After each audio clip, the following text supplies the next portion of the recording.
Hi everybody, it's Neenah. Thanks for joining me today. Have you ever tried mixing materials together to create new results?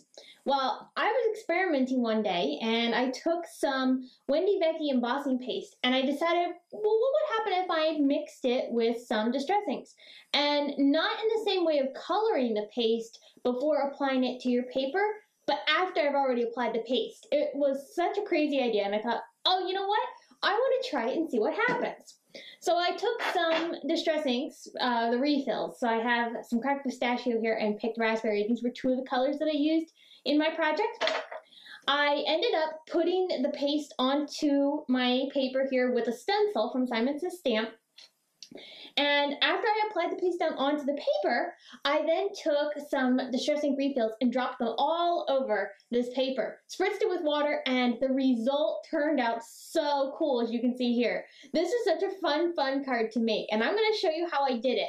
So in this video, we're going to touch on how I used that embossing paste to create that really cool effect with the distress inks, and I'll also show you how I finished off the card to create a really neat and fun friendship card, which also coincides with International Friendship Day.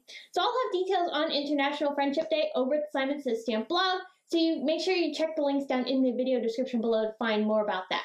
So let's get started and jump right into creating this card and get started. Alright, so I've got this really cool lace stencil from Simon Says Stamp, and I'm attaching this down onto my paper. This is some watercolor paper. I want something that's a little bit more sturdier than cardstock. I'm attaching that down with the painter's tape so it stays in place, and I'm going to start spreading the Wendy Vecchi embossing paste onto my stencil. Embossing paste has a thick consistency to it, very much like the Tim Holtz and Ranger texture paste. I really like using the white embossing paste, but I also will use the texture paste too.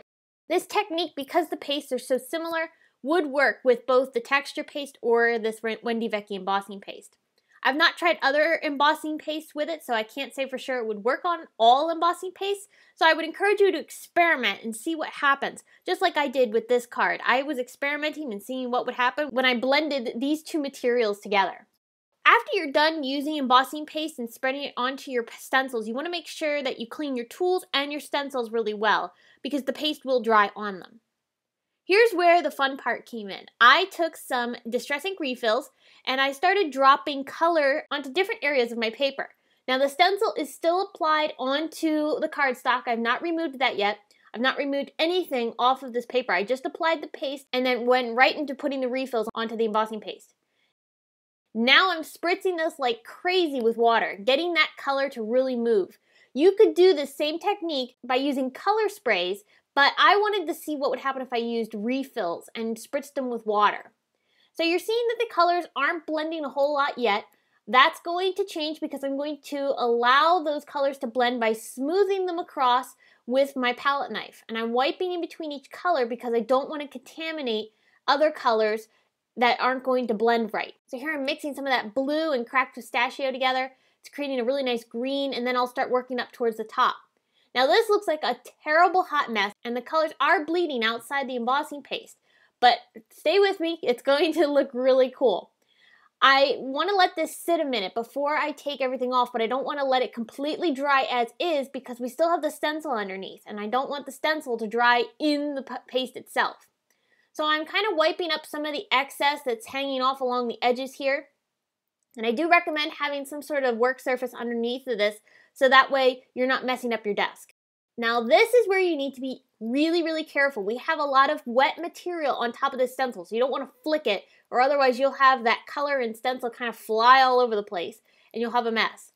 I'm just very carefully making sure I lift this up off of my paper, and as I do, you'll see this amazing result that's left on our cardstock. It is so cool. Now, there was some color bleeding because we used so much liquid materials, but I actually like the look. I think it adds to the distress kind of feel and makes it look a lot more interesting. Now, you want to go ahead and get this stencil cleaned off really well because that paste and the color will dry on that stencil if you don't clean it off. So this is what the paper looked like before it dried. You can see it's very wet. This is what it looked like after it dried, and I can't tell you how excited I was to see this come to life. I was so thrilled that this crazy idea actually ended up working. So I'm going to turn this into a card by trimming it down. I'm using my Tonic trimmer here. I really like using this for thicker pieces like this here.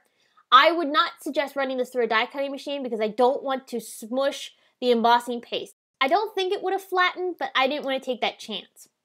So I'm going to go ahead and attach this down onto some dark colored navy blue cardstock. That's just going to help matte the piece and make the colors stand out really nicely. I want to pop this up, but instead of using dimensional tape or fun foam, I decided to stack a few pieces of white cardstock behind my panel here, and that will give it a little bit of relief off of my card, plus also make the whole panel a little bit more sturdy because this did warp a little bit from just having so much water and material on top of it. Again, you want to make sure you use a thicker paper like watercolor paper. For this, I used the Canson XL paper. So now I'm bringing in a Friends Sentiments die from Simon Says Stamp, and I'm layering 5 of them together that I made from white cardstock to create a more dimensional sentiment. After I've layered all of these together, that's going to allow me to take my embossing ink and smush this on top of the sentiment. You don't have to do this step, but I wanted to give this an embossed finish because it's going to give it a little bit more dimension, and it's also going to give it a nice glittery finish because I'm using some Tonic shimmering embossing powder. So I smushed that embossing ink on top of my friend die, and I'm going to dunk this into my little container of embossing powder. This shimmering pearl embossing powder I really, really like. It's so pretty and has a beautiful finish when it's heat set. I'm using my tweezers to help hold it in place as I'm going ahead and adding some heat onto this and drying the embossing powder. You can see as it dries, it gets a much more shinier and glittery finish. I really find that using the tweezers are helpful when you're doing embossing on top of a die cut like this where the embossing powder covers the entire piece. So there's that finish. You can see it has a beautiful glittery tone to it. I need a supporting sentiment, so I'm using one from Altena that says, "I love you and I'm here for you." So the sentiment I'm stamping in some embossing ink, and I'm going to stamp it onto some red cardstock from Simon Says Stamp. This is the lipstick red color. Once I stamped that down, I heat embossed it with some white embossing powder and then trimmed it down into a small banner. To make the banner stand out off of my card a little bit more, I'm using a zig marker and just kind of brushing that along the edges. And while that seems like such a small detail, it really does make a big difference and lets the sentiment strip stand off of our background beautifully.